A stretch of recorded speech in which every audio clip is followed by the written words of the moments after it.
welcome to the Deep Dive. Today, our mission is, well, to cut through some really dense research for you. We're giving you the ultimate shortcut into, honestly, one of the most vital fields for human performance and health. That's right.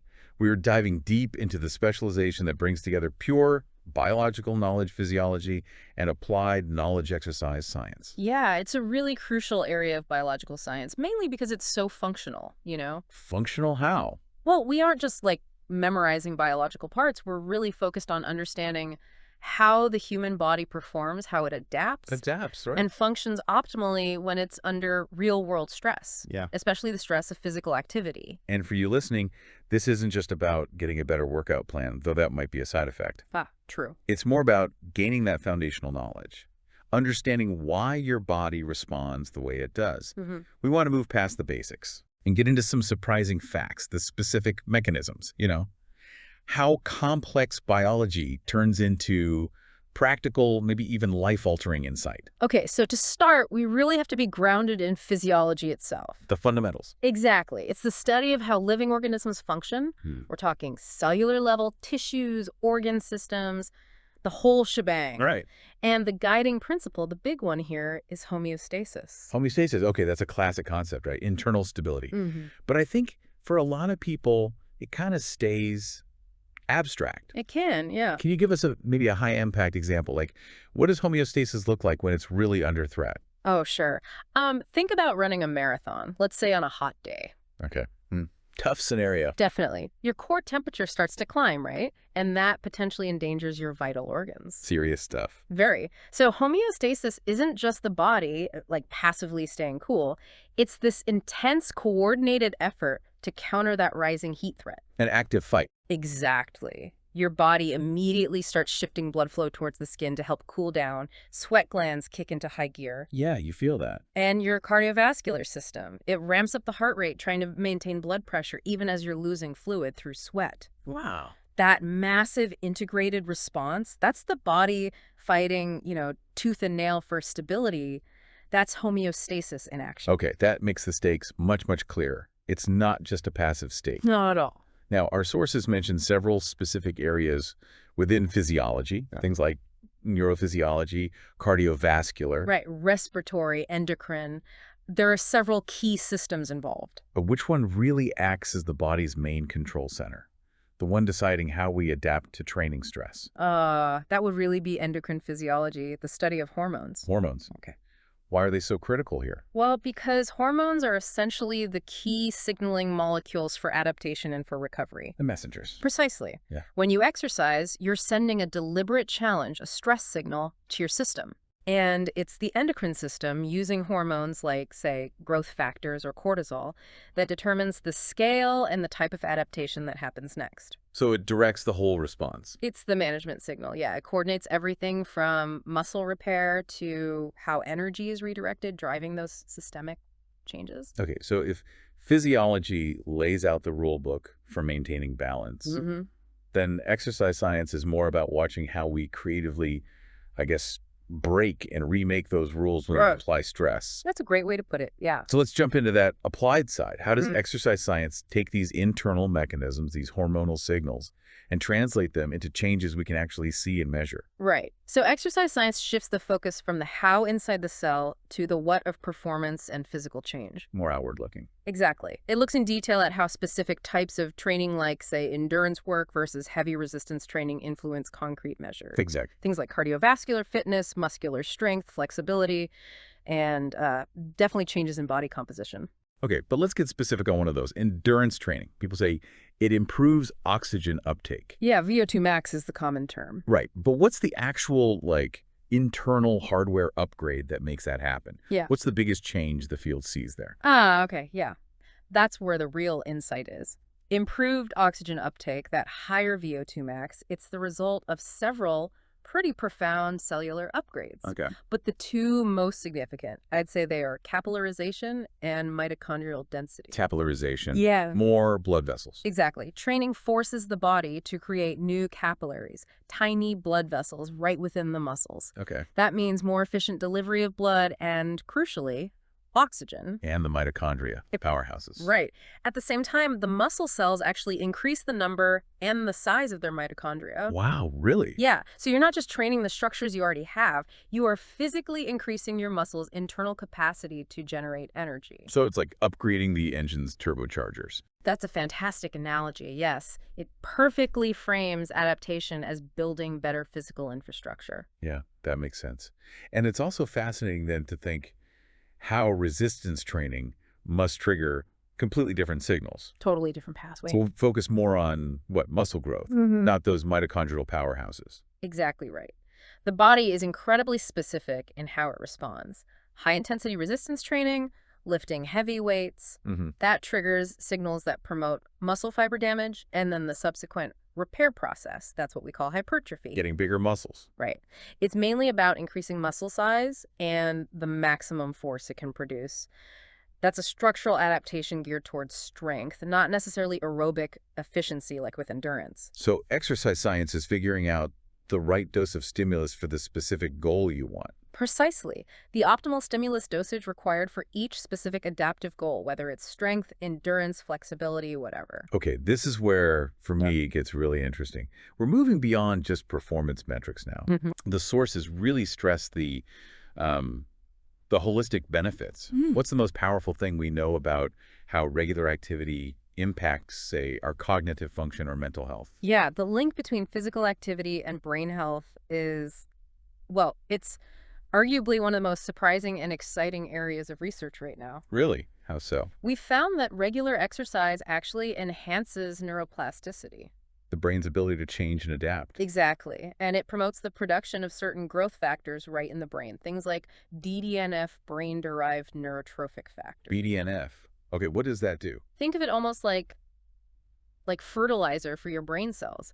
Helps improve communication between neurons, it reduces inflammation in the brain, and ultimately that enhances mood and cognitive reserve. Cognitive reserve. Yeah. Like a buffer against decline. Precisely. It helps protect against neurodegenerative diseases, things like Alzheimer's later in life. That's a huge finding. That is a massive functional improvement, way beyond just muscles and lungs.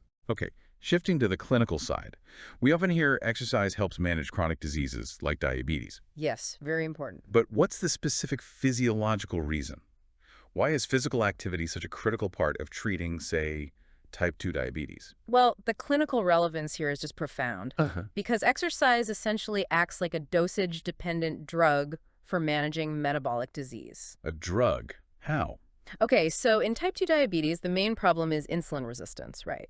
The body's cells, especially muscle cells, start to ignore the insulin signal, telling them to take up glucose from the blood. Right, the sugar builds up. Exactly.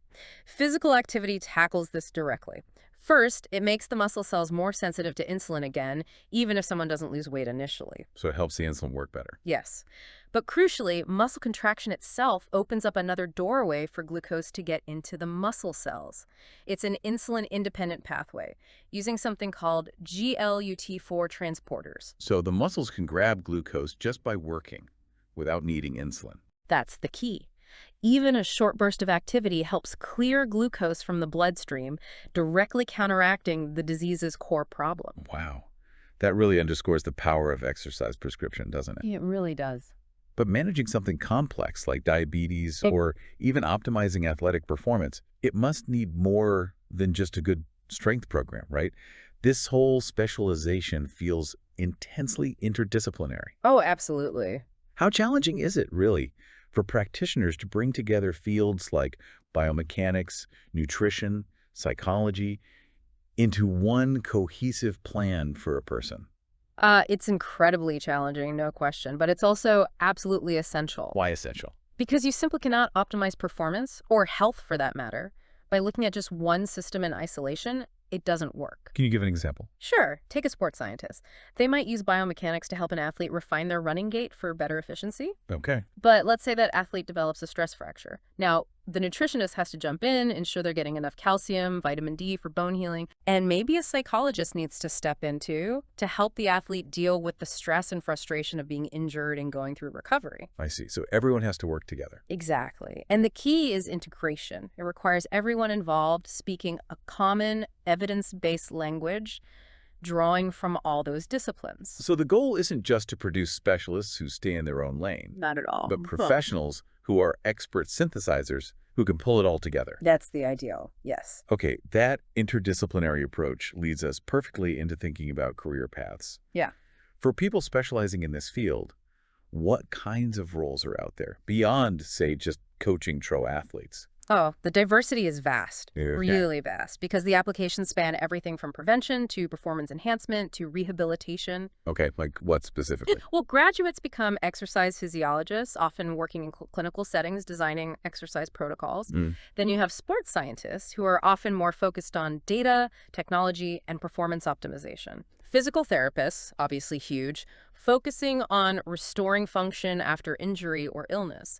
Athletic trainers, managing more acute injuries, often on the field. Yeah. And of course, strength and conditioning specialists, designing programs to improve physical qualities. That's quite a range. And these professionals, they're needed in more places than just like elite sports teams now, right? Oh, absolutely. I'm imagining a big shift towards things like corporate wellness or preventive healthcare places. You're exactly right. We see them in sports medicine clinics, definitely.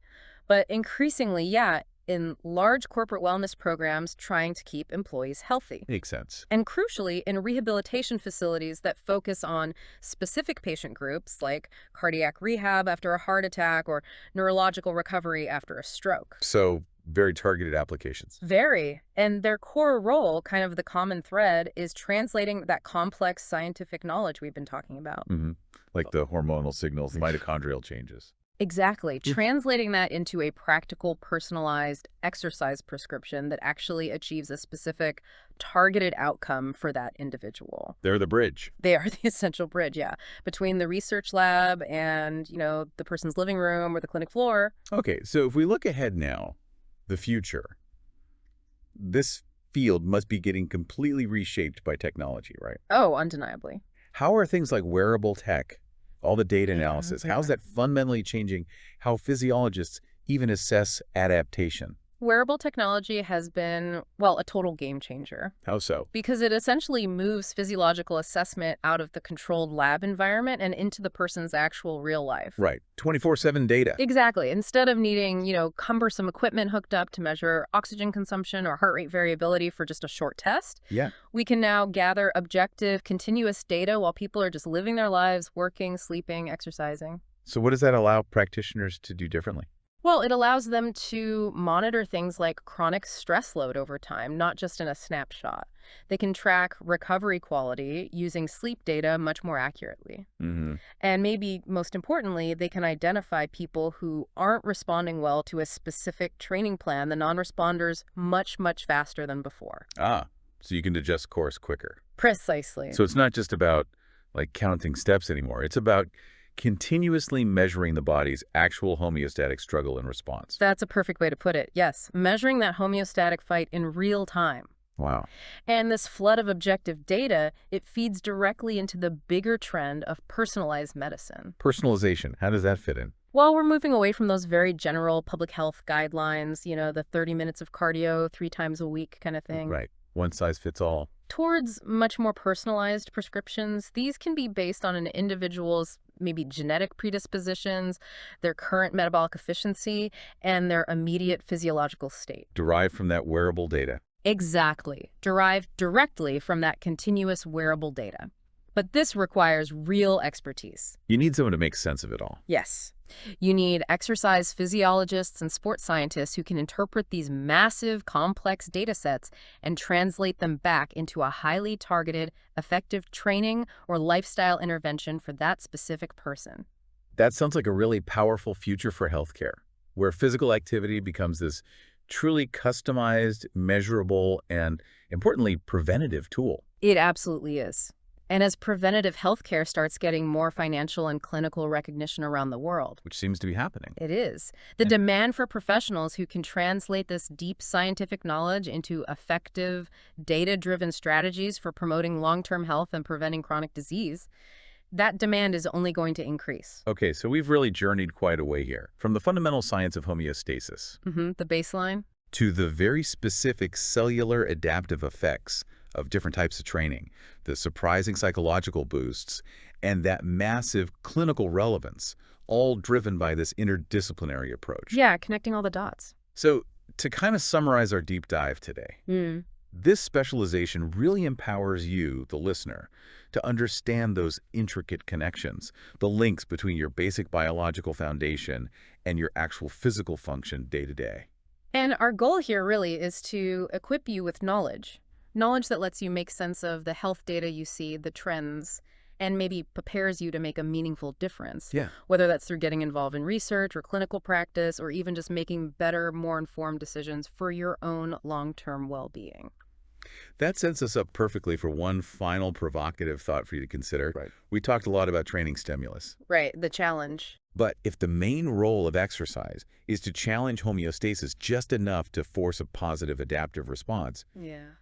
how much does the quality of your recovery, things like sleep, nutrition, stress management, how much does that dictate the ultimate limits of your biological adaptability? That's a great point. Regardless of how perfect your actual training session was, maybe think about that recovery half of the equation, because that might be where the real optimization actually happens.